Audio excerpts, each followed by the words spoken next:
I'm sure that they must pay enough to get a guy like you to fight on a King of the Cage, because they gotta. I mean, if you have your agent call up King of the Cage and go, look, man, my guy is a mad fighter. They look at your body, you're in fucking shape, you got all the tattoos, you're famous. They gotta want to have you on something like King of the Cage or Hardcore Championship Fighting out of Canada. There's so many of this shit on HDNet. There's so much of it that they gotta want to have you on something like that, don't they? I mean, I can't imagine that your name couldn't fucking make a ton of money, at least in sponsorship deals. Well, I'm just being straight with you, man. Dude, I mean, first of all, I was a cruiserweight, okay? I was a fucking, cruiserweight champion of every company that I've ever worked for, okay? Never been the heavyweight. So, honestly, I mean, my agents have emailed these people. We've emailed everybody. Some we've gotten contacts with, some we haven't. But the problem is, honestly, and I was never really that big of a name, to where I guess they feel that they can make this enormous amount of money. So well, no, I'm not talking about enormous amounts of money. I'm talking about a really good living, though, because most of the time you'll make $5,000 for a fight, and then you'll make twice as much in fucking endorsements. I can't imagine that you wouldn't be able to get endorsements that would go into fucking wrestling and MMA magazines. Well, right now I'm actually putting all my efforts into. I'm doing a movie right now, and stuff like that. I got like 6 more to do after this movie with Sean King Films.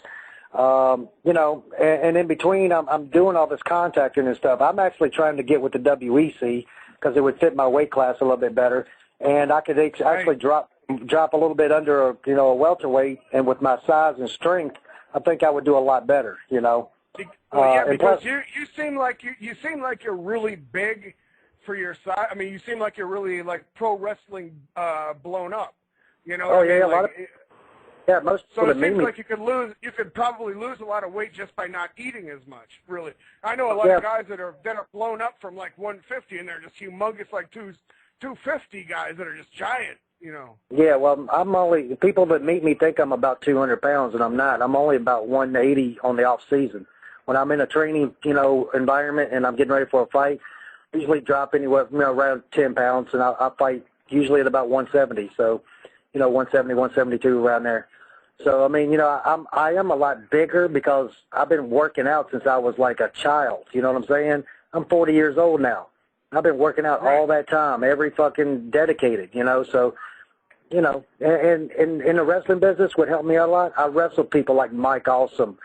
People didn't know their own strength. Them fuckers hurt me every time I ever wrestled them, but it makes you tough. Every single time you wrestle like a dude like that, if a big man like that can, accidentally hurt you, what's a guy my size going to do to me? Other than maybe get me on the ground and tap me out. But you know what? I've been working on my jiu-jitsu just as much as anybody else. And, it's not going to be a fucking cakewalk. Hey, Sensei, I have to interrupt. I have to go. I got my job I got to start. Mr. Kid Kash. No one cares about that. Get the fuck out of here. I'm talking UFC 104 with Kid Kash, for fuck's sake. And before we go, Kid Kash, you got a minute to talk about UFC 104, or you got to go, or anything like that? I mean, can I talk to you for this for 1 minute? No, I'm cool. I'm hanging out with my boys from 10 Flames. Best band in the whole fucking right here. And just for anybody that wants to know, your MySpace is. Do you know what it is, or can I fucking look it up? Or I have 2 of them. One is Kid Kash, and then the other one is the official Kid Kash. I also have a Facebook, David Kash. So whenever you go on to the Kid Kash, you'll see my boys there, 10,000 Flames. They have their rock video up and everything like that. You'd also check out their video, their MySpace too, 10,000 Flames. At MySpace, 10,000 Flames. Yeah. Yeah, brand new piece. Well, I'm actually part of it. Actually in the video and all that other shit. So. Nice. And you're doing some movies, and that's crazy. But I mean, you got kind of movie star looks. I could imagine why why somebody would put you in some fucking movies. But this is what we're talking about, movies.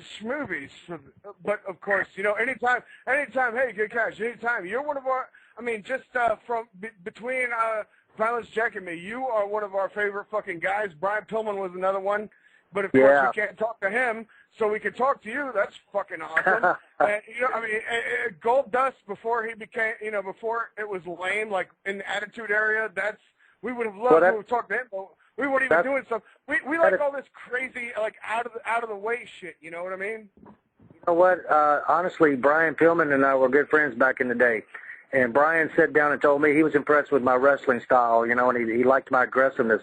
He was the guy that actually, you know, him and Jimmy Hart were the guys who actually changed my attitude. You know, they were like, you know, with a guy that's as tough as you are, a guy that doesn't give a fuck and stuff like that, you're a cruiserweight. Okay, you're not going to get, like, noticed like these other guys, and you're not going to stay in the mainstream like these other guys unless you are different from everybody else.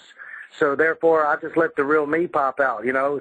I'm not really an asshole, but if you're an asshole to me, I'll show you an asshole, you know. But the thing about it is I'm not scared to back my asshole up, you know. Right, and that's what was so great, and that's why we liked you so much. Because we watched it and we were like, and both of us, I can speak for him even though he just left. I'm like, I can speak for him and be like, at the time I remember this shit specifically going, holy fuck, this is great. This is awesome because I like that style of bringing the shit across in pro wrestling even. Because even in MMA, I love it when you got Mayhem Miller talking shit. And then when he talks shit, it makes the fucking other guy talk shit.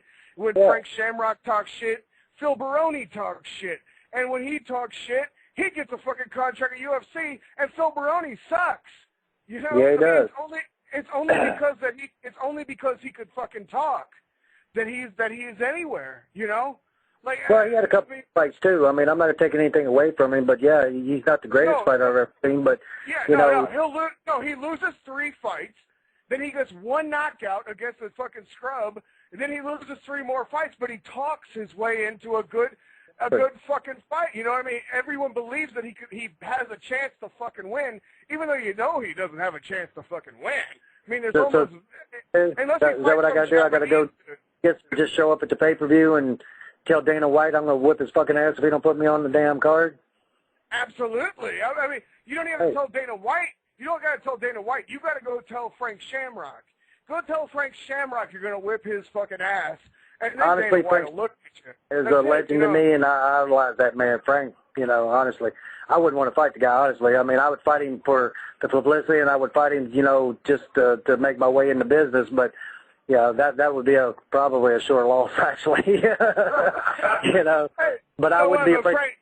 But you know, I mean, I would Frank take it. Shamrock doesn't give a fuck. Frank Shamrock couldn't give a shit less because he's got video of you for hours and hours and hours of doing all these cool pro wrestling high spots, doing all this cool moves. You talk shit to Frank Shamrock, he talks shit to you. You might lose, but he's gonna make you look like $1 million fucking dollars in the fucking loss. As long as you don't look like a bitch, you know. I mean, as long as you don't come out and get smoked. If you come out and get smoked, but as long as you last 4 minutes, you're gonna be good. You know. Oh, no one would ever. No one expects you to beat fucking Frank Shamrock. But if the one thing about Frank Shamrock, could you imagine?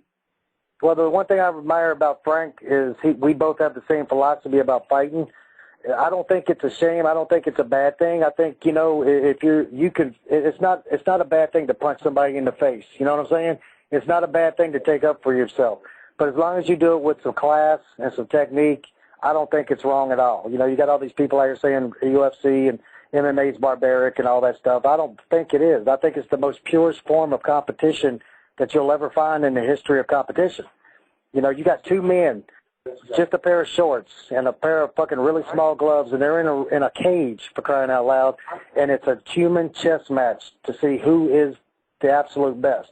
That, to me, outweighs football, soccer, baseball. I don't give a fuck about the World Series and shit like that because, you know what? Those guys are fucking standing in the field the majority of the time waiting on a ball to come to them. You know, I want, like, real fucking competition, and that's what I live for. That's what I've always lived for. And that's what I admire about Frank. You know, Frank and I agree on that same sense. You know, there's nothing wrong with punching somebody in the face. You know, there's nothing wrong with taking up for your family or your name or your friends. You know, there is something wrong with going to a bar, getting drunk, and then starting a damn fight. You know, that doesn't show very much class. But if you're going to be on a world level and you're going to show your talent on the world